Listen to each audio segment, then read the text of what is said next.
আজকের লাইভ ক্লাসে সবাইকে স্বাগতম। লাইভ উপস্থাপনায় আছি আমি Mohammad Kamruzzaman, Ashok super civil, Rajshahi polytechnic institute. সুপ্রিয় শিক্ষার্থীবৃন্দ, আশা করি তোমরা সবাই বাড়িতে আছো এবং ভালো আছো। আমি তোমাদের সিভিল বিভাগের চতুর্থ পর্বের স্ট্রাকচারাল মেকানিক্স বিষয় থেকে ধারাবাহিকভাবে আলোচনা করছি। তারই ধারাবাহিকতায় আজকে তৃতীয় অধ্যায় থেকে কিছু অংশ আলোচনা করব। আমার আজকের আলোচ্য বিষয়সমূহ হলো বলের মোমেন্ট, মোমেন্টের প্রকারভেদ, ভেরি গণনের মোমেন্ট নীতি, বলের মোমেন্ট নির্ণয় পদ্ধতি এবং মোমেন্ট সম্পর্কিত কিছু সমস্যাবলীর সমাধান। প্রথমে আসি আমরা বলের মোমেন্ট। এখানে লক্ষ্য করো মোমেন্টটা কিসের? বলের। তাহলে আমাদেরকে কিন্তু আগে বল ভালো মতো চিনতে হবে। আমরা গত অধ্যায়ে বল কি, বলের একক, বলের সংযোজন, বলের বিভাজন সম্পর্কে বিস্তারিত আলোচনা করেছি। গত ক্লাস বা গত লেকচারগুলি যারা দেখো নাই তারা সেগুলি দেখলে তোমাদের বিষয়টা আরেকটু ভালো মতো ক্লিয়ার হবে। মোমেন্ট একটি ইংরেজি শব্দ যার বাংলা প্রতিশব্দ হচ্ছে ভ্রামক। মোমেন্ট হচ্ছে বস্তুর ঘূর্ণন ক্রিয়া। তাহলে বলের মোমেন্ট কি হবে? বলের মোমেন্ট হচ্ছে বস্তুর উপর প্রযুক্ত বলের ঘূর্ণন ক্রিয়া। অর্থাৎ কোনো একটি বল যদি কোনো বস্তুকে একটি নির্দিষ্ট স্থান হতে লম্ব দূরত্বে ঘোরায় বা ঘোরাতে চায়, তাহলে ওই ঘোরানোর প্রবণতার পরিমাণকে প্রযুক্ত বলের মোমেন্ট বা ভ্রামক বলে। মোমেন্টকে এম দ্বারা প্রকাশ করা হয়। এক কথায় আমরা বলতে পারি মোমেন্ট সমান বল গুণন লম্ব দূরত্ব। মোমেন্ট সমান যেহেতু বল গুণন লম্ব দূরত্ব, তাই মোমেন্টের একক হবে বল এবং দূরত্বের এককের গুণফল। মোমেন্টের এককে KG metre, KG centimetre, pound feet, pound inch, newton metre, kilo newton centimetre ইত্যাদি আরো অনেক উপায়ে প্রকাশ করা হয়। তবে সাধারণত কেজি মিটার, কেজি সেন্টিমিটার এভাবেই আমরা লিখি। এখন এই চিত্রটাতে খেয়াল করো, চিত্রটাতে পি একটি বল আছে এবং এখানে আমরা দেখতে পাচ্ছি যে পি বলটি এই তলের সাথে 90 ডিগ্রি কোণ উৎপন্ন করে। সেহেতু আমরা ও বিন্দুতে পি বলের মোমেন্ট পাবো পি ইন্টু এল, অর্থাৎ এই বল হবে এবং তার দূরত্বের গুণফল হবে, তাহলে সেটাই হবে বলের মোমেন্ট। আশা করি বিষয়টি ক্লিয়ার হয়েছে। এখন আসি আমরা মোমেন্টের প্রকারভেদ। মোমেন্ট দুই প্রকার, একটা হচ্ছে ধনাত্মক মোমেন্ট বা ক্লকওয়াইজ মোমেন্ট, আর একটা হচ্ছে ঋণাত্মক মোমেন্ট বা অ্যান্টি ক্লকওয়াইজ মোমেন্ট। ধনাত্মক মোমেন্ট কখন হবে? যখন কোনো বল যদি একটা নির্দিষ্ট লম্ব দূরত্ব থেকে বস্তুকে ঘড়ির কাঁটার দিকে ঘোরায় বা ঘোরাতে চায়, তাহলে বলের এরূপ ঘূর্ণন ক্রিয়াকে ধনাত্মক মোমেন্ট বা ক্লকওয়াইজ মোমেন্ট বলে। ক্লকওয়াইজ মানে হচ্ছে ঘড়ির কাঁটার দিকে। আমরা এই চিত্রটিতে খেয়াল করো, চিত্রটিতে আমরা দেখতে পাচ্ছি পি একটি বল ও বিন্দু সাপেক্ষে লম্ব অবস্থায় আছে। এখন এই পি বলটি কোন দিকে ঘুরছে এটা আমরা এখানে পাবো এই অ্যারো চিহ্ন দেখে। দেখো পি বলটি এই দিকে ঘুরছে, এইদিকে মানে কোন দিকে? এইদিকে ঘুরলে আমরা জানি এটা ঘড়ির কাঁটার দিকে। তাহলে ঘড়ির কাঁটার দিকে যদি পি বল ঘোরে, সেহেতু সেই ধরনের বল যে মোমেন্ট দেবে সেটা হচ্ছে ধনাত্মক মোমেন্ট বা ক্লকওয়াইজ মোমেন্ট। ধনাত্মক মোমেন্টকে আমরা প্লাস চিহ্ন দ্বারা প্রকাশ করে থাকি। আশা করি বিষয়টি ক্লিয়ার হয়েছে। তাহলে এখন যদি আমরা ঋণাত্মক মোমেন্ট বলি, তাহলে ঋণাত্মক মোমেন্ট হচ্ছে কোনো বল যদি নির্দিষ্ট লম্ব দূরত্ব থেকে বস্তুটিকে ঘড়ির কাঁটার বিপরীত দিকে ঘোরায় বা ঘোরাতে চায়, তাহলে বলের এরূপ ঘূর্ণন ক্রিয়াকে ঋণাত্মক মোমেন্ট বা অ্যান্টি ক্লকওয়াইজ মোমেন্ট বলে। আমরা চিত্রে দেখতে পাচ্ছি যে পি বলটি ঘড়ির কাঁটার বিপরীত দিকে ঘুরছে। এইদিকে দেখো, তাহলে বলটি কোন দিকে ঘুরছে? এইদিকে। সবসময় ছোট দূরত্বে সেটা ঘুরতে চাবে। এখন যদি তুমি বলো যে না স্যার এইদিকে ঘোরাবো, তাহলে এইদিকে ঘোরালে দেখো কত বেশি দূরত্ব ঘুরে আসতে হয়, তাহলে সেটা তো হবে না। হবে সবসময় ছোট দূরত্বে যেটা ঘুরলে। তাহলে ছোট দূরত্বে ঘুরলে এখানে ছোট দূরত্বে কিভাবে ঘুরেছে? ঘড়ির কাঁটার বিপরীত দিকে। তাহলে ঘড়ির কাঁটার বিপরীত দিকে যে মোমেন্ট হয় সেটাকে আমরা বলছি ঋণাত্মক মোমেন্ট বা অ্যান্টি ক্লকওয়াইজ মোমেন্ট। ঋণাত্মক মোমেন্টকে আমরা মাইনাস চিহ্ন দ্বারা প্রকাশ করে থাকি। এখন আসো আমরা ভেরি গণনের মোমেন্ট নীতি বিষয়টি সম্পর্কে জানি। যদি কোনো বস্তুর উপর একাধিক সমতলীয় বল একই সাথে ক্রিয়ারত থাকে, তবে যে কোনো বিন্দু হতে সকল বলের মোমেন্টের বীজগাণিতিক যোগফল হবে একই বিন্দুর সাপেক্ষে উক্ত বলগুলির লব্ধির মোমেন্টের সমান। অর্থাৎ লব্ধি বলের মোমেন্ট হবে বলগুলির মোমেন্টের বীজগাণিতিক যোগফল। অর্থাৎ একই সমতলে যদি অনেকগুলি বল থাকে, কিছু ধনাত্মক বল এবং কিছু ঋণাত্মক বল থাকে, সেহেতু আমাদের লব্ধি বলের মোমেন্ট হবে এই বলগুলি ধনাত্মক ও ঋণাত্মক বলগুলির বীজগাণিতিক যোগফলের সমান। আশা করি বিষয়টি বুঝেছো। আমরা এখন মোমেন্ট নির্ণয় করব। মোমেন্ট নির্ণয় করব আমরা, এখানে কিছু চিত্র আমরা দেখতে পাচ্ছি। এই চিত্রের সাহায্যে আমরা বিষয়টা ভালো মতো ক্লিয়ার হব। এই চিত্র দিয়ে আমরা বিষয়টা ক্লিয়ার হবে। এখানে প্রথম চিত্রে খেয়াল করো, প্রথম চিত্রে আমরা এখানে পি একটি বল দেখতে পাচ্ছি। এই পি বলটি এখানে ও বিন্দুর সাপেক্ষে লম্ব অবস্থায় আছে সেহেতু, এবং পি বলটি কোন দিকে যাচ্ছে? ঘড়ির কাঁটার বিপরীত দিকে। আমরা প্রথমে বলেছি ঘড়ির কাঁটার বিপরীত দিকে হলে আমরা কি নিব? মাইনাস। আমরা প্রথমেই ঘড়ির কাঁটার দিকে না বিপরীত দিকে এটা খেয়াল করব। তারপর আমরা কি নিব? আমরা নিব বল। এখানে বলটা সরাসরি ও বিন্দুর সাপেক্ষে লম্ব অবস্থায় আছে, তাই এখানে আমরা সরাসরি বলটাকে পি নিলাম, পি। এখন দূরত্ব কত? দূরত্ব হচ্ছে এল। তাহলে ও বিন্দুর সাপেক্ষে পি বলের মোমেন্ট হবে মাইনাস পি ইন্টু এল। আশা করি বিষয়টি বুঝতে পারছো। এখন দ্বিতীয় চিত্রে খেয়াল করো, দ্বিতীয় চিত্রে ও বিন্দুর সাপেক্ষে কি পি বলটি লম্ব অবস্থায় আছে? এখানে খেয়াল করলে দেখতে পাবা যে পি বলটি এখানে ও বিন্দুর সাপেক্ষে লম্ব অবস্থায় আছে, সেহেতু তলটা অনুভূমিক বরাবরই থাকতে হবে এমন নেসেসিটি নাই। আমাদের অবশ্যই তলের সাথে বলটি লম্ব অবস্থায় থাকতে হবে। সেক্ষেত্রে আমাদের ওই বলটি সরাসরি মোমেন্ট দিবে। সেক্ষেত্রে এখানেও দেখো যে তাহলে পি বলটি, তাহলে আমরা প্রথমে বলেছিলাম কি? প্রথমে বলেছি যে এটা ঘড়ির কাঁটার দিকে না বিপরীত দিকে ঘুরছে সেটা দেখব। তাহলে পি বলটি এখানে ও বিন্দুর সাপেক্ষে কোন দিকে ঘুরছে? ঘড়ির কাঁটার দিকে ঘুরছে, তাহলে আমরা দিব প্লাস। এখন বল কত হবে? বল যেহেতু সরাসরি লম্ব অবস্থায় আছে, পি বল। আর দূরত্ব কত? এখানেও দূরত্ব এল। তাহলে দ্বিতীয় চিত্রে আমরা মোমেন্টের মান পেলাম প্লাস পি ইন্টু এল। এখন তৃতীয় চিত্রে খেয়াল করো, তৃতীয় চিত্রে আমরা এখানে দেখতে পাচ্ছি যে ও বিন্দুর সাপেক্ষে পি বলটি কিন্তু লম্ব অবস্থায় নাই। এই কোণটা কি 90 ডিগ্রি? না। তাহলে আমাদের প্রথম কাজ হচ্ছে যে বলটি দেয়া থাকবে সেই বলটিকে ও বিন্দুর সাপেক্ষে লম্ব অবস্থায় কত হবে সেই মানটা বের করা।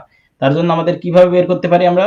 তাহলে আমরা বের করব উপাংশ। এই উপাংশ নির্ণয় আমরা আগে ভালো মতো শিখে আসছি। তাহলে পি বলের উপাংশ কয়টা হবে? দুইটা, একটা যাবে এই দিকে, আরেকটা যাবে এই দিকে। তাহলে এখন খেয়াল করো যে অনুভূমিক যে উপাংশটা আছে সেটা ও বিন্দু দিয়ে পাস করে চলে গেছে। সেক্ষেত্রে কি আমরা এখানে কোনো লম্ব দূরত্ব পাবো? এখানে দেখো কোনো লম্ব দূরত্ব নাই, সেহেতু এই উপাংশটা তো তোমরা চাইলে বের নাও করতে পারো, কারণ এই উপাংশটা তো এখন এই উপাংশের মান যাই আসুক, দূরত্ব যেহেতু নাই শূন্য, তাহলে শূন্য দিয়ে গুণ করলে যত বেশি মান হোক সেই মানটা আমরা সবসময় শূন্যই পাবো। তাহলে আমাদের দরকার তাহলে উলম্ব উপাংশটা। তাহলে উলম্ব উপাংশটা কত হবে? আমরা বলেছিলাম যে যার সাথে কোণ উৎপন্ন করব সেই পাশে আমরা নিব cos, তাহলে আরেক পাশে কি হবে? sin। তাহলে এই পাশে হবে p sin 60 degree, p sin 60 degree. তাহলে এখন দেখো যে ও বিন্দুর সাপেক্ষে এই p sin 60 ডিগ্রি বলটা কি অবস্থায় আছে? লম্ব অবস্থায় আছে, এবং এই বলটা কোন দিকে কাজ করছে? ঘড়ির কাঁটার বিপরীত দিকে। তাহলে ঘড়ির কাঁটার বিপরীত দিকে হলে মাইনাস মাইনাস, তাহলে বল গুণন দূরত্ব কত? দূরত্ব এল। আশা করি বিষয়টি বুঝতে পারছো। পরের চিত্রে আবারও দেখো, পরের চিত্রে তল হেলানো অবস্থা আছে, বলও হেলানো অবস্থায় আছে, কিন্তু বলটা কি এই তলের সাথে লম্ব অবস্থায় আছে? বলেরটা এই তলের সাথে লম্ব অবস্থায় নেই। তাহলে আমাদের প্রথম কাজ কি? এই বলটাকে এই তলের সাপেক্ষে লম্ব অবস্থায় নির্ণয় করা। তাহলে আমরা দুইটা উপাংশ পাবো, একটা অনুভূমিক আরেকটা উলম্ব। তাহলে অনুভূমিক উপাংশ ও বিন্দু দিয়ে যায়, তাহলে এটা বের করতে হবে না।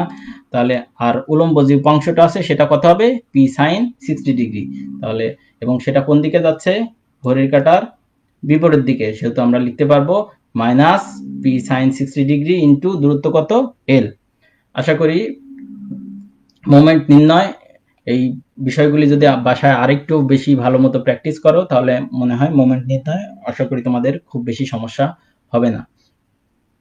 আমরা এখন এই মোমেন্ট সম্পর্কিত সমস্যাবলীর সমাধান করব। প্রথমে যে সমস্যাটি আমরা নিচ্ছি সেটা দেখো যে চিত্রের ক্র্যাঙ্কটিকে, এই চিত্রটি দেয়া থাকবে, ক্র্যাঙ্কটিতে পি বলের মান, এখানে দেখো এখানে পি একটি বল আছে, এই বলের মান কত হলে একটি সাম্যাবস্থায় থাকবে। সাম্যাবস্থা মানে কি, এই দুই পাশে সমান অবস্থায় থাকবে, স্থির অবস্থায় থাকবে এই বিন্দুর সাপেক্ষে।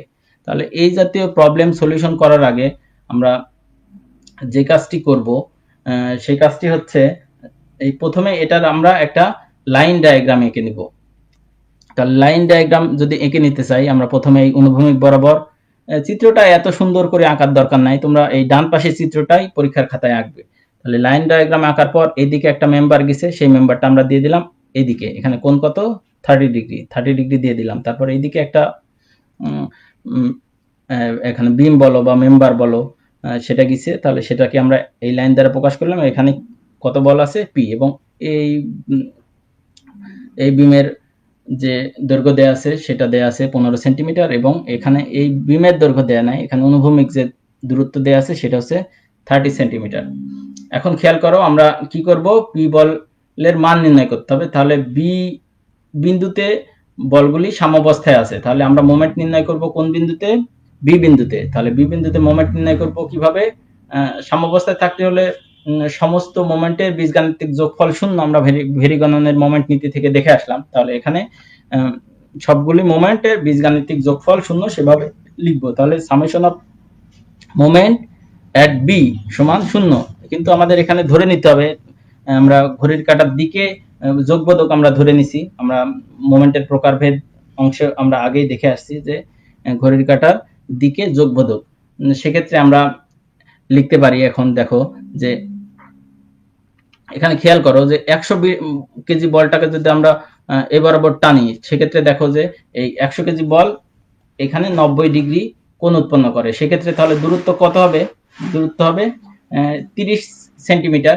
সেহেতু 100 কেজি বল যদি এটা এখন কোন দিকে কাজ করছে, ঘড়ির কাঁটার দিকে কাজ করছে, তাহলে আমরা প্রথমেই দেখব ঘড়ির কাঁটার দিকে না বিপরীত দিক কাজ করছে। এজন্য আমরা প্রথমে দিলাম প্লাস, প্রথমে প্লাস এখানে না দিলেও চলবে, না দেওয়া মানেও প্লাস, তবু আমরা বোঝার সুবিধার্থে এখানে প্লাস চিহ্নটা দিয়েছি। তাহলে প্লাস বল কত, বল 100, এখন দূরত্ব কত, দূরত্ব এখান থেকে কত 30। কিন্তু এখন দেখো যে বাম পাশে যে পি বলটা দেয়া আছে, পি বলটা যেটা দেয়া আছে এই বলটা কি এই বলের সরাসরি এখানে লম্ব দূরত্ব দেয়া নাই, তাহলে আমাদের প্রথম কাজ কি এই লম্ব দূরত্বটা বের করে না। এটা কিভাবে বের করতে পারি, এখানে কোণ দেয়া আছে, তাহলে কোণের বিপরীত বাহু আমরা কি জানি, লম্ব, তাহলে এই পিটা হচ্ছে লম্ব, তাহলে এটা কি হবে ভূমি আর এটা অতিভুজ, সেক্ষেত্রে আমরা লিখতে পারি যে cos 50 ডিগ্রি সমান ভূমি বাই অতিভুজ। তাহলে সেখান থেকে আমরা x এর মান পেলাম 15 cos 50 ডিগ্রি। তাহলে এখন দেখো যে আমরা এখানে লম্ব দূরত্ব পেয়ে গেলাম, লম্ব দূরত্ব কত এই x পরিমাণ, এবং আমার বল কত, বল p।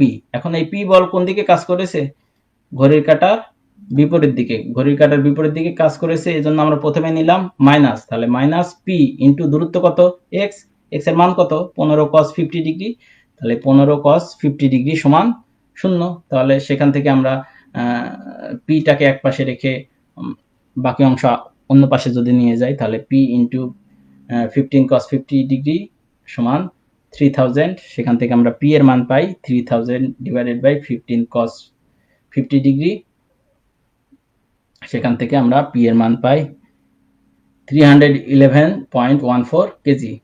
p এর মান কি, এখানে আরেক পাশে যেহেতু কেজি দেয়া আছে, তাহলে p বলের মানও হবে কেজিতে। আশা করি তোমরা বিষয়টি বুঝতে পারছো।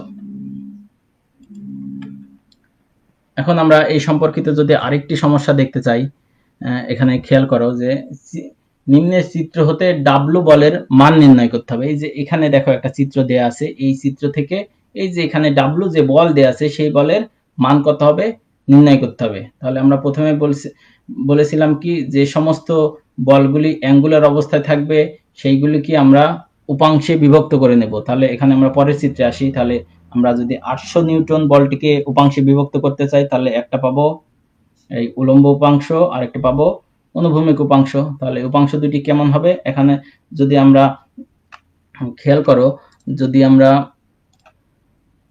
এই বরাবর আমরা এখানে রেখাটাকে টানি এই দুইটা, তাহলে এখানে আছে মোট 130 ডিগ্রি। তাহলে এই কোণ তো আমরা জানি এটা লম্ব অবস্থায় আছে 90 ডিগ্রি, তাহলে এই কোণ থাকবে কত ডিগ্রি, 40 ডিগ্রি। তাহলে এই কোণ যদি 40 ডিগ্রি থাকে, যে পাশে কোণ থাকে সে পাশে আমরা বলেছিলাম cos, সহজভাবে মনে রাখার জন্য উপাংশ বের করার সহজ নিয়ম, তাহলে সেটা তাহলে কি হবে 800 cos 40 ডিগ্রি। তাহলে আরেকটা কি হবে 800 sin 40 ডিগ্রি। অনুরূপভাবে এই পাশে আসো, এই পাশে আসলে আমরা একটা গেল এই বরাবর, আরেকটা যাবে এই বরাবর, তাহলে এই কোণ কত হবে 90 ডিগ্রি, মোট আছে 120 ডিগ্রি, তাহলে এই কোণ কতটুকু আমরা পাবো 30 ডিগ্রি। তাহলে এই ডাব্লুর 30 ডিগ্রি এই পাশে আসে, তাহলে এই পাশে কি হবে cos, আরেক পাশে sin, তাহলে এই পাশে হবে ডাব্লু cos 30 ডিগ্রি, আর এই পাশে আমরা পেলাম ডাব্লু sin 30 ডিগ্রি। এখন দেখো যে আমাদের এ বি সি তিনটা বিন্দু আছে, কোন বিন্দুতে মোমেন্ট নিতে হবে বলে নাই। তাহলে আমরা যদি মনে করো যদি সি বিন্দুতে মোমেন্ট নিতে চাই, তাহলে সি বিন্দু দিয়ে এই বলটি এবং এই দুইটি বলই সি বিন্দু দিয়ে গেছে, তাহলে এই দুইটি বলের কোনো উপাংশ আসবে না। তাহলে এখানে ডাব্লু, এখানেও ডাব্লু আছে, কোনো বল জানা নাই, আমরা কোনো মান বের করতে পারবো না। আবার যদি এই বি বিন্দুতে মোমেন্ট নেই, তাহলে এখানে দেখো ডাব্লু cos 30 ডিগ্রি এবং ডাব্লু sin 30 ডিগ্রি দুইটাই বি বিন্দু দিয়ে গেছে। তাহলে যে যদি সেই বিন্দু দিয়েই বলটা যায়, তাহলে আমরা বলেছিলাম সেই বলটা কি করবে না, মোমেন্ট দিবে না, সেহেতু শুধু এই দুইটা বল মোমেন্ট দিবে, সেহেতু আমরা কোনো কিছু বের করতে পারবো না। কিন্তু দেখো এ বিন্দুতে যদি মোমেন্ট নেই, তাহলে ডাব্লু পাবো এবং এই বলটাও থাকে, সেহেতু আমাদের এ বিন্দুতে মোমেন্ট নিতে হবে। তাহলে এই বিন্দুতে কিভাবে মোমেন্ট নিব, সামেশন অফ মোমেন্ট এট এ সমান 0 লিখবো এবং ঘড়ির কাঁটার দিকে পজিটিভ লিখবো। এখন আসো যে আমরা মোট আমাদের এখানে বল আছে কয়টা, 1 2 3 4টি। তাহলে আমরা এখন 4টি বলকেই চেক করে দেখবো যে এটা আসলে কোন বলটা মোমেন্ট দেয়। আমরা প্রথমে যদি ডাব্লু cos 30 ডিগ্রি এ বিন্দুর সাপেক্ষে চিন্তা করি, তাহলে এই বলটা কি আছে, এ বিন্দুর সাপেক্ষে 90 ডিগ্রি আছে, এখানে এই কোণ 90 ডিগ্রি, তাহলে ডাব্লু cos 30 ডিগ্রি এ বিন্দুতে মোমেন্ট দিবে। কত মোমেন্ট দিবে, তার আগে আসো এটা এ বিন্দুর সাপেক্ষে ঘড়ির কাঁটার দিকে না বিপরীত দিকে ঘুরছে, এখানে আমরা দেখছি এ বিন্দুর সাপেক্ষে ঘড়ির কাঁটার দিকে ঘুরছে। ঘড়ির কাঁটার দিকে ঘুরলে আমরা দিব প্লাস, তাহলে প্লাস এখানে ডাব্লু cos 30 ডিগ্রি ইন্টু দূরত্ব কত, দূরত্ব এই লম্ব দূরত্ব এখানে কত দেয়া আছে 16 সেন্টিমিটার, তাহলে ইন্টু 16। তাহলে এখন দেখো এইটা তাহলে আমাদের হয়ে গেল। এখন দেখো ডাব্লু sin 30 ডিগ্রি এইটা কি মোমেন্ট দিবে, এটা মোমেন্ট দিবে না, কেন, এই বলটা সরাসরি এ বিন্দু দিয়ে পাস করে যায়, যে বিন্দুতে মোমেন্ট নিব বল যদি সেই বিন্দু দিয়ে যায় সেই বল মোমেন্ট দিবে না, তাহলে এটা মোমেন্ট দিবে না। এখন আবার দেখো 800 sin 40 ডিগ্রি এটাকে যদি পিছনের দিকে টানো, এটাও কি করবে এ বিন্দু দিয়ে যায়, তাহলে এই বলটাও মোমেন্ট দিবে না। তাহলে আর কোনটা মোমেন্ট দিবে 800 cos 40 ডিগ্রি, এবং এই বলটা কি করেছে এ বিন্দুর সাথে লম্ব অবস্থায় আছে। তাহলে আমরা প্রথমেই দেখে নেব যে এটা ঘড়ির কাঁটার দিকে না বিপরীত দিকে ঘুরছে। তাহলে এটা কি করছে, আমাদের এখানে দেখছি ঘড়ির কাঁটার বিপরীত দিকে ঘুরছে, তাহলে মাইনাস 800 cos 40 ডিগ্রি ইন্টু দূরত্ব কত, এখন আমরা কোন দূরত্ব নেব, সবসময় বল যেদিকে থাকবে দূরত্ব হবে তার লম্ব বরাবর। তাহলে এই দিকে বল আছে, দূরত্ব নেব কোনটা, এইদিকে। প্রথমটাই দেখো যে এইদিকে বল ছিল, দূরত্ব নিছি কোনটা, এইদিকে। যেদিকে বল থাকবে তার লম্ব বরাবর দূরত্ব নিতে হবে, এই কথাটা একটু ভালো মতো মনে রাখতে হবে। তাহলে এটাকে যদি আমরা এখন ক্যালকুলেশন করি, তাহলে 13.86 ডব্লিউ সমান 12,256.71, সেখান থেকে আমরা ডাব্লু মান যদি পাই 884.32। এখানে যেহেতু বলগুলি নিউটনে ছিল সেহেতু ডাব্লুর মান পেলাম নিউটনে। আমরা বারবার একটা কথা বলি যে আমরা যে কোনো ধরনের প্রবলেম সলিউশন করলে অবশ্যই তার এককটা প্রশ্নের শেষে অবশ্যই সেটা উল্লেখ করতে হবে, না হলে মার্কস কাটা যাবে। তাহলে আশা করি অঙ্কটিও বুঝতে পারছো। এখন আসো পরের আমরা আরেকটি প্রবলেম দেখি যে নিম্নের চিত্র অনুযায়ী একটি ক্র্যাঙ্কের উপর দুটি বল কাজ করছে। এখানে দেখো 500 কেজি এবং 200 কেজি দুটি বল কাজ করছে। এ বিন্দুতে বল দেওয়ার মোমেন্ট কত এবং ক্র্যাঙ্কটি কোন দিকে ঘুরবে। তাহলে এ বিন্দুতে বল দেওয়ার মোমেন্ট নির্ণয় করতে হবে এবং ক্র্যাঙ্কটি কোন দিকে ঘুরবে সেইটা নির্ণয় করতে হবে। আমরা প্রথমে বলেছিলাম এইভাবে চিত্র আঁকার প্রয়োজন নাই, আমরা লাইন ডায়াগ্রাম অনুযায়ী চিত্র আঁকবো। তাহলে এখানে দুইটা বল আছে, দুইটাই এ বিন্দুর সাপেক্ষে কোনো বলই কিন্তু সরাসরি লম্ব অবস্থায় নাই, তাহলে আমাদের প্রথম কাজ কি, এটার উপাংশ বের করে নেওয়া। তাহলে এখানে 30 ডিগ্রি আছে, তাহলে উপাংশ পাবো একটা এই বরাবর, আরেকটা পাবো এই বরাবর। তাহলে এই বরাবর উপাংশ হবে 500 cos 30 ডিগ্রি, কিন্তু এইটা এ বিন্দু দিয়ে সরাসরি গেছে, এই জন্য এই বলটা আর বের করার প্রয়োজন নাই। যেহেতু এটা কোনো মোমেন্ট দিবে না, সেহেতু এই উপাংশটা আমরা আর এখানে লিখিনি। তাহলে উলম্ব উপাংশ কত হবে, এখানে কোণ নাই, কোণ যে পাশে কোণ সে পাশে cos থাকলে আরেক পাশে sin অটোমেটিক। তাহলে এখানে আমরা পেলাম 500 sin 30 ডিগ্রি। অনুরূপভাবে এখানে দেখো আমরা 200 কেজির উলম্ব উপাংশ কত পাচ্ছি, 200 sin 60 ডিগ্রি। এখানে অনুভূমিক উপাংশ এটাও যেহেতু এই বিন্দু দিয়ে গেছে, এখানে এটাও আমরা নেগলেক্ট করেছি। এখানে তাহলে আমরা কি বলছি, এ বিন্দুতে বল দেওয়ার মোমেন্ট কত, এখানে কিন্তু সাম্যাবস্থা বলে নাই, এ বিন্দুতে বল দেওয়ার মোমেন্টই পরিমাণটা নির্ণয় করতে বলেছে। এখানে কিন্তু এই জন্য আমরা সমান 0 লিখি নাই। সমান 0 কখন লিখবো, যখন বলবে সাম্যাবস্থায় থাকবে, এরকম কথা যদি বলা থাকে, অথবা বলের মান বের করতে বলবে, সেই অবস্থায় আমরা লিখবো সমান 0। কিন্তু যদি বলে ওই বিন্দুতে মোট মোমেন্টের মান কত, সেহেতু আমরা কিন্তু সেটা সরাসরি লিখব না। সেহেতু এখানে আমরা খেয়াল করো তাহলে যে প্রথমে আছে, এখন আমরা কোন কোন বল পেলাম, এই 500 sin 30 ডিগ্রি এবং 200 sin 60 ডিগ্রি। আর কোনো বল কি এখানে আছে, না। এখানে দেখো পুরো দৈর্ঘ্য 60 সেন্টিমিটার এবং বি থেকে সি এর দৈর্ঘ্য দেয়া আছে 25 সেন্টিমিটার। প্রথমে আসো, এই 200 sin 60 ডিগ্রি, এটা ঘড়ির কাঁটার দিকে না বিপরীত দিকে ঘুরছে, এটা ঘুরছে ঘড়ির কাঁটার বিপরীত দিকে, এজন্য নিলাম মাইনাস। তাহলে মাইনাস 200 sin 60 ডিগ্রি ইন্টু দূরত্ব কত হবে, দূরত্ব হবে এ থেকে ওই বল পর্যন্ত দূরত্ব। এই দূরত্ব এখানে দেয়া নাই, কিন্তু এখানে বের করতে পারি কি করে, দেখো এখান থেকে এই দূরত্বটুকু হবে। দূরত্ব কি হবে, কিভাবে পাই, 60 থেকে 25 বাদ দিলে আমরা এই দূরত্বটা পাচ্ছি। সেই দূরত্বটা কত, 35। তারপর এই বলটি হয়ে গেল। এখন পরের বল আছে 500 sin 30 ডিগ্রি। এই বলটি ঘড়ির কাঁটার দিকে না বিপরীত দিকে ঘুরছে, সহজ ব্যাপার। দুইটা বিষয় মনে রাখতে হবে, একটা হচ্ছে বলটা লম্ব অবস্থায় থাকবে, আরেকটা দেখতে হবে সেটা ঘড়ির কাঁটার দিকে না বিপরীত দিকে ঘুরছে। তাহলে আমরা বলগুলো লম্ব দূরত্ব করতে পারবো। মোমেন্ট খুব ইজি ব্যাপার, বাসায় কিছু প্র্যাকটিস করলে আশা করি তোমরা এই সমস্যাগুলি সহজেই সমাধান করতে পারবে। তাহলে এখন এটা কত হবে, ঘড়ির কাঁটার দিকে, এই জন্য দিলাম প্লাস, বল কত 500 sin 30 ডিগ্রি, এখানে আমরা 500 sin 30 ডিগ্রি দিলাম, ইন্টু দূরত্ব কত, এ বিন্দুর সাপেক্ষে দূরত্ব, এই জন্য এখান থেকে পুরা দূরত্বটাই কিন্তু আমরা নিয়েছি। দূরত্ব এখানে কিন্তু এই দূরত্বটা অনেকেরই ভুল হয়ে যায়, কারণ খন্ড খন্ড দূরত্ব কিন্তু হবে না, এই অনেকে এই 25 দিয়ে গুণ করে ফেলো। দূরত্ব হবে কোথায় থেকে, যেখান থেকে আমরা বল শুরু হবে এবং যে বিন্দুতে মোমেন্ট নিতে বলবে পুরা দূরত্বটা, এখানে পুরা দূরত্ব কত 60 সেন্টিমিটার দেয়া আছে, তাহলে ইন্টু 60। তাহলে এটাকে আমরা ক্যালকুলেশন যদি করি, তাহলে আমরা পেলাম 8937.82। এখানে একক একটু ভুল লেখা হয়েছে, মোমেন্টের একক আমরা বলেছিলাম এখানে কেজি আর সেন্টিমিটার আছে, তাহলে এই এককটা হবে কেজি ইন্টু সেন্টিমিটার।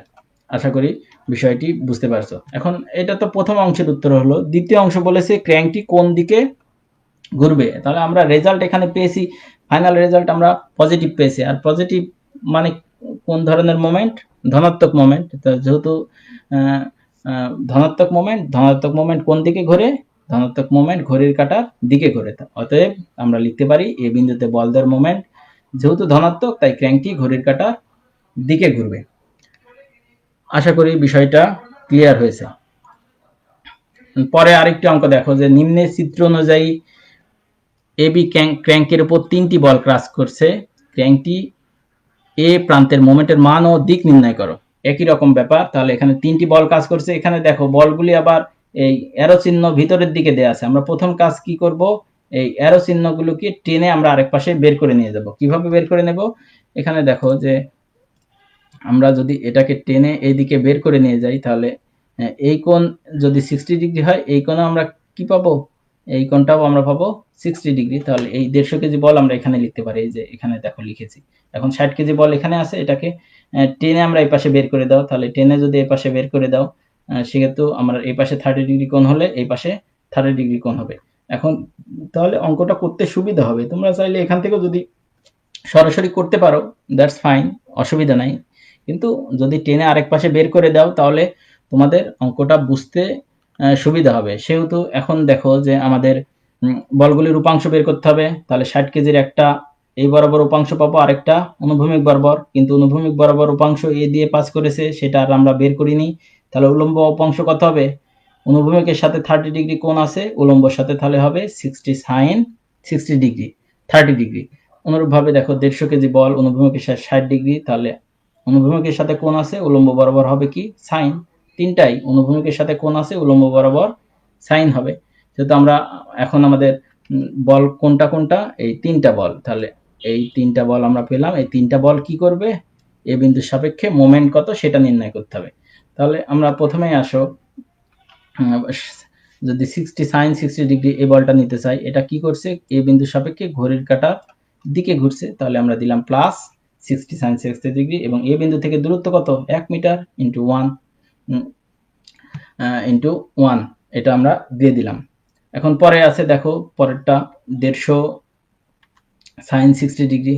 এখন 150 sin 60 ডিগ্রি কি করছে, এ বিন্দুর সাপেক্ষে ঘড়ির কাঁটার বিপরীত দিকে ঘুরছে, তাহলে ঘড়ির কাঁটার বিপরীত দিকে যদি ঘোরে তাহলে আমরা কি দিব, মাইনাস। তাহলে বলটা কত, 150 sin 60 ডিগ্রি। কিন্তু এখন দেখো এই এ বিন্দু থেকে এই পর্যন্ত পুরা দূরত্ব কত, দূরত্ব এখানে দেয়া আছে 1.5, এখানে দেয়া আছে 1, তাহলে এ থেকে পুরা দূরত্ব হবে, এই কথাটা কিন্তু অবশ্যই মাথার মধ্যে রাখতে হবে। এই দূরত্ব কিন্তু তোমাদের অনেকেরই ভুল হয়ে যায়।